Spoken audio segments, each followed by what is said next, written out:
Another basketball season has just gotten underway, and that means it's time for the annual Thanksgiving Hoopfest. We get a preview in this week's Dallas College Inside Story. While football in Texas typically dominates the headlines this time of year, quietly, it's become a very exciting time on the hardwood as well, as area basketball fans get a chance to see a collection of some of the top talent from all over the country.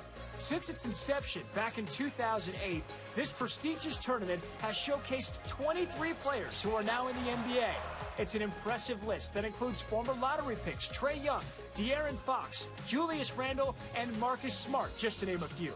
During that time, basketball in the city of Dallas has grown to become one of the most respected areas in the nation. That region is really producing a lot of top-tier talent, and not just top-tier, but as well as high majors, mid-majors, and low-major players. Between Duncanville and Kimball alone, you probably have 8 high-major potential players. The marquee matchups include defending state champion Duncanville matching up with national powers Corona Centennial and Sierra Canyon, two of the top teams in California, headlined by Sierra Canyon's LeBron James Jr. On the girls' side, defending state champion DeSoto is ranked #1 in the nation with the most talented roster they've ever fielded. DeSoto has something going on right now that we probably hadn't seen in a long time. They have 7 girls on their team that are going to Power 5 conference schools. So that means you got 2 girls that don't start. They could possibly be the best player anywhere else, and they returned the majority of their team that won state last year. The Lady Eagles will be tested in a titanic matchup with the nation's second-ranked team, Montverde Academy from Florida. Meanwhile, on the boys' side, many feel this is arguably the most talented collection of players ever assembled in this holiday tournament. From top to bottom, this is probably the deepest class I've had at the Hoopfest.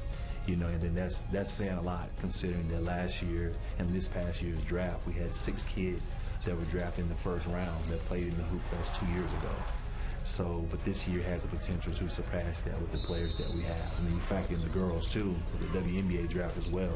Area basketball fans could not ask for a better way to tip a season off in which many of the top players and teams will use next weekend as a measuring stick to find out just how they stack up.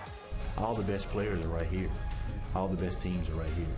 And so those other teams, they want to come in and play against the best, so why not, come during Thanksgiving?